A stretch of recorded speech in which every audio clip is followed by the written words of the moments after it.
सूक्ष्म शरीर जैसे बदले है ना, ऐसी तरह बुद्धि बदलती है। राइट। और बुद्धि, जैसे मैं आपको एक एग्जांपल दूं, जैसे आज मनुष्य लोग स्वर्ग लोक में जाता है ना, तो उसकी बुद्धि क्या होती है?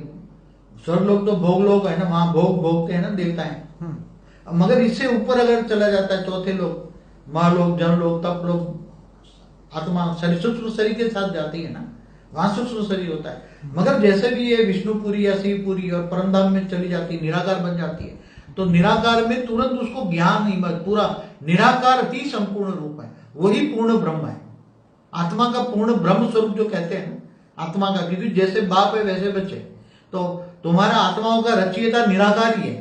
और निराकार जो है, ऐसे ही बच्चे भी निराकार बन गए तो परमधाम में बाप के साथ पहुंच गए।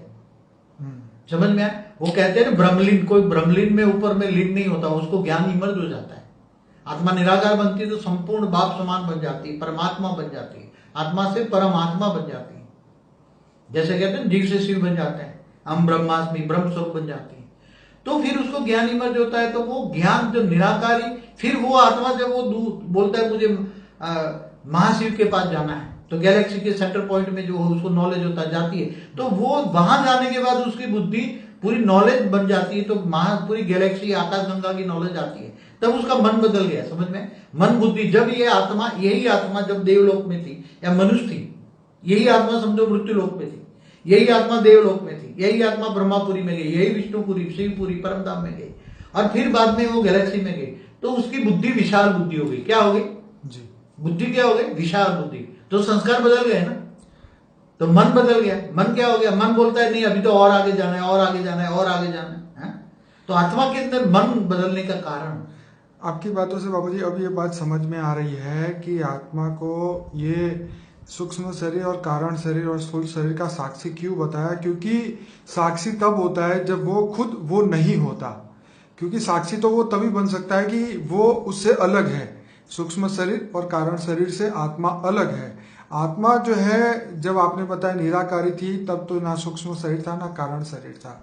तो जैसे जैसे वो सूक्ष्म शरीर बनता गया और कारण शरीर बनता गया, तब वो आत्मा के ऊपर आवरण चढ़ता गया, पर आत्मा वो नहीं है, वो अलग है। तो इसीलिए जो है इस प्रश्न का जवाब यहाँ मिलता है कि आत्मा साक्षी है इन दोनों शरीरों का, मतलब अपने ही विचारों के माध्यम। देखो, आत्मा साक्षी का मतलब क्या होता है, उसका मतलब समझा। जब जिसको आत्मज्ञान हो जाता है, आत्मस्वरूप की अनुभूति होती है, मैं आत्मा हूं, और उसको पूरा ज्ञान होता है कि मेरे आत्मा के अंदर मन ही दुख और सुख का कारण है। क्या? राइट। उसको इतना समझ में आ जाए कि मेरा मन, और मन क्यों दुख अनुभव करता है? जब झूठी चीजें, ये पता लग जाए कि मायावी चीजें हैं, मायावी चीजों की इच्छा रखता है, बहुत ये चाहिए, ये चाहिए, ये चाहिए, इच्छा मात्र अविद्या नहीं बनता। तो इच्छाओं से दुख बनता है। ये जब आत्मा को समझ में आता है, तब मन पर कंट्रोल कर लेता है। ओके। आत्माओं में, और फिर जब आत्मा में पावर आता है, वो जब उसको ज्ञान आता है कि मुझे आत्मा में पावर चाहिए, आत्मा में डेफिसिट है, तो वो आत्मा ऑलमाइटी अथॉरिटी से, पावर हाउस से कनेक्शन जोड़ता है, ग्रेट ग्रेट ग्रैंडफादर समझ के उसको याद करता है, लाइट उनते उस परम धाम में, बेहद की कला के परम धाम से पावर उतारता है और आत्मा में पावर भरता है। तब उसके अंदर आत्मा में पावर आने से मन भी परिवर्तन हो जाता है, मन साक्षी दृष्टा बन जाता है। क्या? अब उसको ख्याल आ गया कि मेरे दुखों का कारण क्या है? मन है। अब मन क्यों इधर उधर भटकता है? क्योंकि रियल नॉलेज नहीं है, ये झूठी दुनिया को सच समझ रहा है। क्या? ये मायावी दुनिया है। क्या है? भक्तिमान तो वाले तो कहते हैं ना, झूठी काया एक आया, झूठी काया, झूठी माया, झूठा जग संसार। तो असली संसार कहाँ है? इसीलिए आपने एक वीडियो में कहा कि आत्मा भाव को बढ़ाओ और शरीर के भाव को, अपने आप को, देह भाव को खत्म करो। देह भाव माना, देखो ये इतना समझो कि ये मेरा आत्मा का शरीर जो है, आत्मा का शरीर है, मेरा शरीर, मैं माना आत्मा। आप कहते हो मेरा शरीर। क्या है? मेरा शरीर। तो तुम कौन हो? तुम कहते हो मेरा शरीर है ना, तो तुम्हारा शरीर ये आत्मा है, मगर तुम आत्मा हो, आत्मा का शरीर। क्या? ये आत्मा भाव लाओ, आत्मस्वरूप की अनुभूति करो, तो साक्षी दृष्टा आ ही जाएंगे। और जब साक्षी दृष्टा हो जाओगे तो तुम ऐसी स्टेज बन जाएगी कि तुम्हें पूरा ज्ञान हो जाएगा। पूरा ज्ञान हो जाएगा तो ये समझो कि ये तो सिर्फ कर्म करने का एक कर्म कर रहे हैं, साधन है। बाकी तो निराकारी स्टेज का, साकार में भी निराकारी स्टेज का अनुभव करो, आत्मस्वरूप का, और पावर हाउस से कनेक्शन जोड़ो, तो मन तृप्त हो जाएगा। क्या हो जाएगा? मन तृप्त हो जाएगा। ज्ञान आने से मन तृप्त हो जाता है। मन तृप्त हो जाता है तो मन भटकता नहीं है। मन किस में लग जाएगा फिर? मन को जहां से पावर मिलेगा वहां मन जाएगा ना। मन को यहाँ थूल दुनिया में, थूल जगत में मन क्यों भटकता है? मेरे को गाड़ी चाहिए, ये चाहिए, ये चाहिए, ये चाहिए, मान शान ये चाहिए। मन क्यों? क्योंकि मन को आदत पड़ गई है। कई अनेकों जन्मों से मन को, मनुष्य जीवन में आदत पड़ गई है कि यही सब कुछ ठीक है, यही सब कुछ ठीक है, यही सत्य है, यही सत्य है, मतलब इससे आगे कुछ नहीं है, उसका ज्ञान नहीं है। जब ज्ञान आता है तो इन थूल दुनिया से वैराग आता है। क्या आता है? कि ये सही दुनिया नहीं है और मुझे उसमें फंसना नहीं है। और आत्मा में जब शक्ति आती है तो मन एकदम कंट्रोलिंग पावर में आ जाता है। इसलिए मन उपराम हो जाता है। कहाँ? मन को तो जहां से पावर मिलेगा तो उसको क्या मिलेगी? परम शांति मिलेगी, परम सुख मिलेगा। पावर हाउस से कनेक्शन होगा तो आत्मा में पावर आएगी।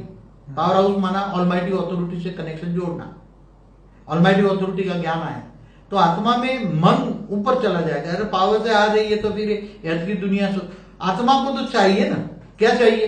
अब चाहिए बदल गया। क्या बदल गया? आत्मा तो कभी निसंकल्प बन नहीं सकती ना, सोचती रहती है ना। तो अब आत्मा से मन कहां चला गया? ऊपर चला गया। ऑलमाइटी अथॉरिटी की याद में वो मन चला गया। आत्मस्वरूप बनकर वो याद करेगा, पावर आएगा तो मन तो चंचल है। मन रूपी घोड़े को कंट्रोल करना आसान नहीं है, मगर मन को तुम लगाओ परमात्मा में, ऑलमाइटी को याद करने में लगाओ। याद माना योग माना कनेक्शन। पावर हाउस से कनेक्शन जोड़ो, पावर आएगी। पावर आएगी तो मन को क्या मिलेगा? परम सुख मिलेगा, परम शांति मिलेगा, परम प्रकाश आएगा। पावर हाउस से कनेक्शन जोड़ो। आत्मा में परम प्रकाश आने से मन एकदम शांत हो जाता है। और मन जब शांत हो जाता है मन, तो मन एकदम निसंकल्प अवस्था की ओर चल जाता है और ऊपर में याद करता है। जहां से पावर आता है वहां मन को शांति मिलती है तो ऑटोमेटिक वो पावर हाउस को याद करेगा, ऑटोमेटिक वो ऑलमाइटी को याद करेगा। क्योंकि उसकी आत्मा में पता लग गया ना, मन को पता लग गया। पहले मन को पता लग गया कि मुझे परम सुख चाहिए, परम शांति चाहिए, दुनिया से नहीं मिलेगी। ये दुनिया तो दुख ही मिलेगा, दुख ही मिलेगा। और देह के संबंधों में भी सुख नहीं है। तो ये सब उस ज्ञान आने से वैराग आता है। और वैराग आने से मन उपराम हो जाता है कि मन बदल जाता है। क्या मन बदल गया? मन को बदलना है ना। तो मन बदल गया, मन उपराम हो गया तो तुम्हारे ये देह देखते हुए नहीं देखेगा। या देह और देह के संबंधों में भी उसका भाव, मतलब सबको सुख देने का होगा। वो परम शांति बोलेगा, परम शांति सोचेगा, सबको समझाएगा। शांति चाहिए तो परम शांति सोचो, बोलो। आप स्व को पहचानो, खुद को पहचानो। वो मन को बदलने की विधि बताएगा। मन को बदलने की जो विधि है वो केवल एक ही है कि आत्मस्वरूप में पहले स्व को पहचानो, खुद को पहचानो, मैं आत्मा हूं। आत्मा अनुभूति करो और ऑलमाइटी अथॉरिटी से कनेक्शन, पावर हाउस से कनेक्शन जोड़ो तो मन बदल जाएगा। तो मन बदल जाएगा तो बुद्धि बदल जाएगी, बुद्धि बदल जाएगी तो संस्कार बदल जाएगा। मन, बुद्धि और संस्कार सब कुछ बदल जाने से तुम्हारा सूक्ष्म शरीर भी धीरे धीरे बदलने लग जाएगा।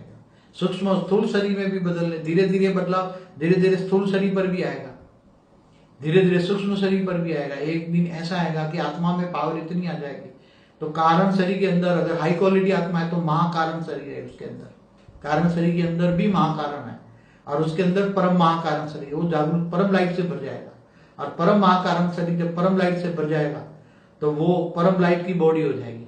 और परम लाइट की बॉडी होते ही वो ऊपर के लोकों में चलने लग जाएगी। आत्मा ऑटोमेटिक कर्मातीत अवस्था हो जाएगी। क्योंकि कर्म बंधन से आत्मा जब तक मुक्त नहीं होता, इसलिए कर्मातीत अवस्था हो जाती है।